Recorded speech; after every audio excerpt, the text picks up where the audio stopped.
Oi, gente, Roberto Rilubíscaro aqui. Um dos filmes mais amados da franquia Sexta-feira 13 é a parte 4 e o diretor é o Joseph Zito, tá? Segundo ele, em mais de uma entrevista, ele só conseguiu esse emprego porque ele dirigira em 1981 o The Prowler, que tem dois nomes, né?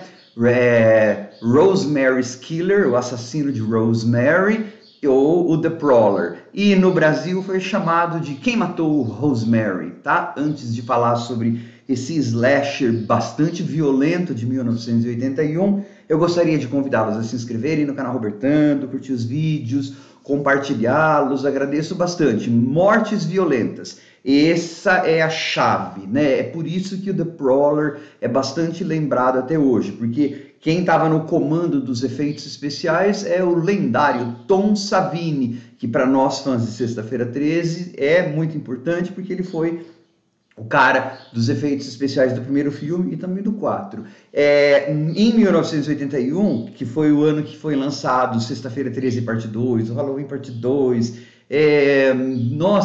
Valentine's Day, né, Dia dos Namorados Macabro, The Burning, que eu já resenhei aqui, o Tom Savini escolheu não fazer a maquiagem do Sexta-feira 13 2, porque ele sempre odiou o fato do Jason ser o assassino, né? Por isso que ele voltou no 4, porque seria assim, vamos matar o Jason, então ele enganaram ele, então ele voltou. Mas em 81 ele falou, não vou fazer. Aí ele acabou fazendo The Burning e esse The Prowler, que tem vários problemas de ritmo, mas vamos lá, tá?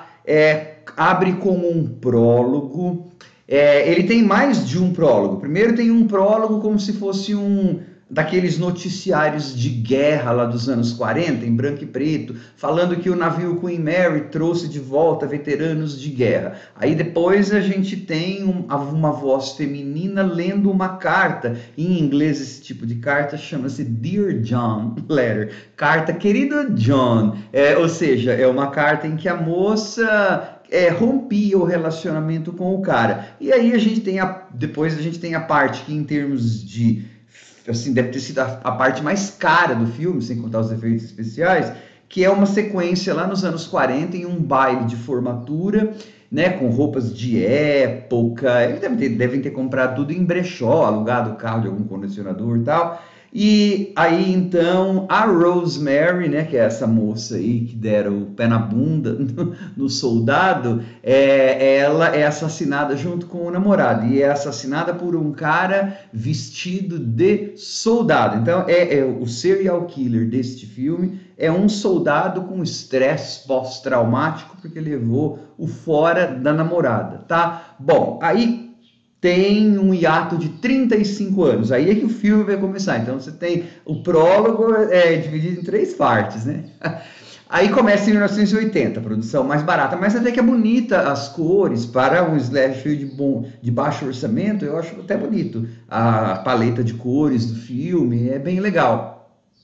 1980, né? Então, naquela cidade universitária, 35 anos ficou sem ter festa de graduação, festa de formatura, porque as pessoas tinham medo que acontecesse a mesma coisa que ia acontecer em 1945, só que naquele ano voltaria a ter festa. É igualzinho a premissa do Dia dos Namorados Macabro, né? Valentine's Day, lá do Canadá, que é desse mesmo ano. Bom, só que aí, então, quando vai ter essa festa, as mortes começam a acontecer, tá? E aí, então, a gente vai ter um filme em que, falando bem sinceramente, eu vou falar sem me preocupar com spoilers, porque é um filme bem antigo e tal. Só vale a pena mesmo pelas mortes, tá? Compensa que você procure um kill count ou um The Prowler Death Scenes, né? Essas coisas geralmente tem vídeos no YouTube que você só tem as mortes, porque as mortes elas são muito bem feitas para os padrões da época e talvez até para hoje, tá? O Tom Savini caprichou mesmo. Não me pergunte como, mas aquele soldado ele anda com, além de uma baioneta, faca, ele também anda com um ancinho. né? Deve ser uma arma muito usada na Segunda Guerra Mundial. E é fácil de esconder um ancinho, né? Eu fico sempre pensando onde que ele guardava, onde que ele enfiava um ancinho. E a baioneta, tudo. Mas, enfim, ele usa um ancinho, então, quando ele enfia esse ancinho na moça tomando banho, ou quando tem a morte na piscina, que é muito engraçada, né? Porque a moça vê ele de fora, assim, na piscina, claro, ele tá fora, tá... E aí ela, só que depois ele aparece por trás dela. Ela não percebeu que ele entrou na piscina. Uau! Né? As mortes são muito brutais, elas são feitas com raiva mesmo, e elas demoram na tela. A gente que está acostumado com slashers daquela época, era rapidinha, né? As mortes eram bem rapidinhas. Essas aí não, nossa, enfia devagarinho, assim, o olho vai ficando branco e vai tendo aqueles barulhinhos. Então, assim, isso vale. E o resto do filme? Gente, o resto do filme é o resto do filme. Tem um policial lá porque assim, o xerife logo no começo fala que vai sair de férias. E o xerife é o ator mais famoso do filme, que é o Farley Granger, que trabalhou em filme do Hitchcock, né? E ele é um tiozinho já na época, e os assassinatos ocorreram em 1945, 35 anos sem assassinato, tem um xerife tiozinho que fala que vai pescar, e aí,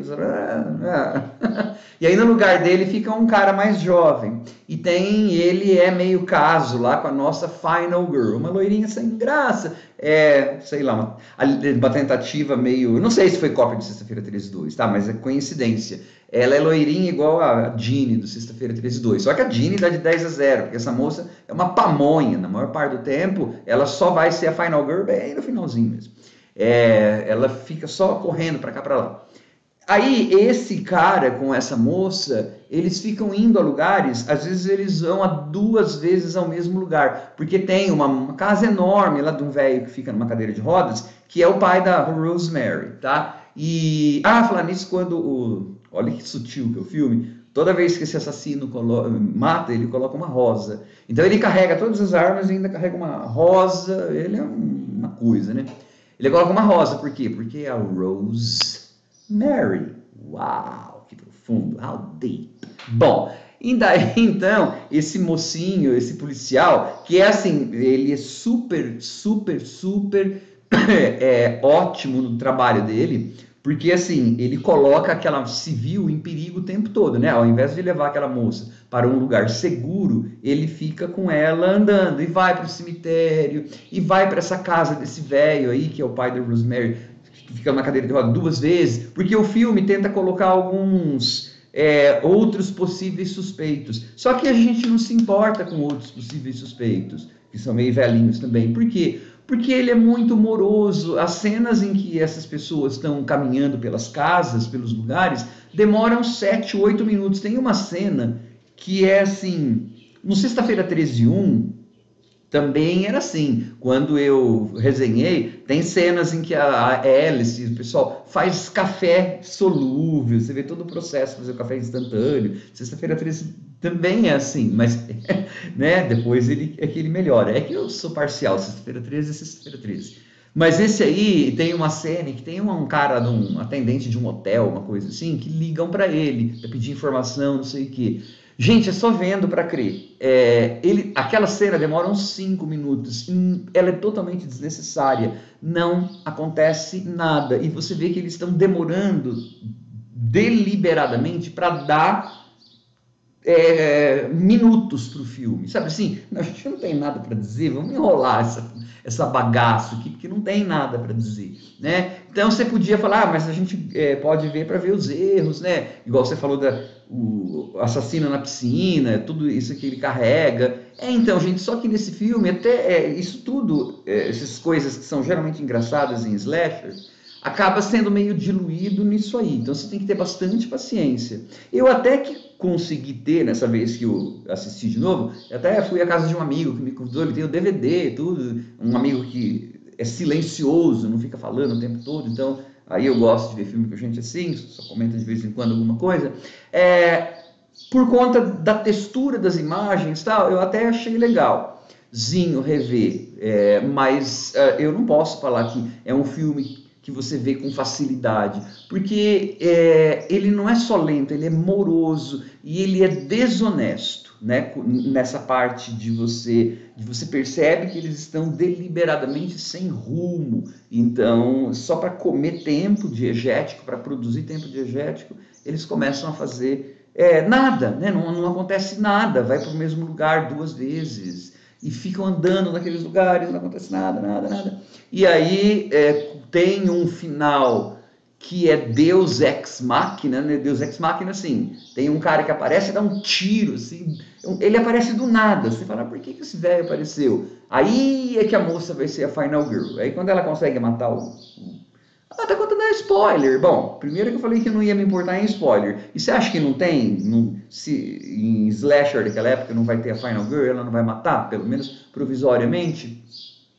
Aí começa a tocar aquela musiquinha super mimosa atrás. Só que é 1981, a gente já tinha tido Sexta-feira 13 e já tinha tido Carrie a Estranha. Então é claro que vai ter um final surpresa, né? E é um final bastante soturno, né? Que na verdade é uma cena, é um susto final totalmente gratuito, assim, não tem nada a ver, mas também telegrafa a seguinte mensagem: a nossa Final Girl, ela sobreviveu, mas ela enlouqueceu. Né? Então, assim, não compensa muito ser Final Girl, tá? Acho que é mais fácil morrer nesses filmes de slasher, porque você vai ficar traumatizada. Então, assim, você consegue ter prazer nessas mortes que são bem feitas, em uma ou outra surpresinha. A hora que explode uma cabeça lá, nossa, o Tom Savini colocou tudo que ele tinha, né, ali pra...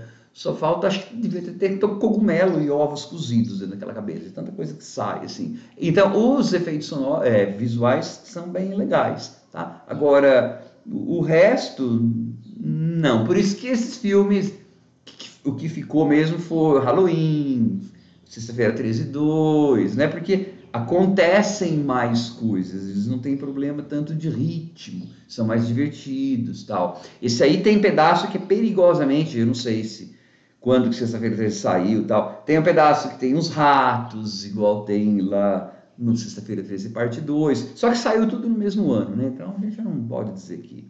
É que na verdade também o número de ideias é mais ou menos finitas, né? Para você fazer filmes de slasher.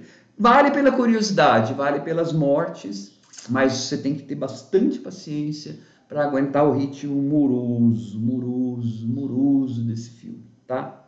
Tchau.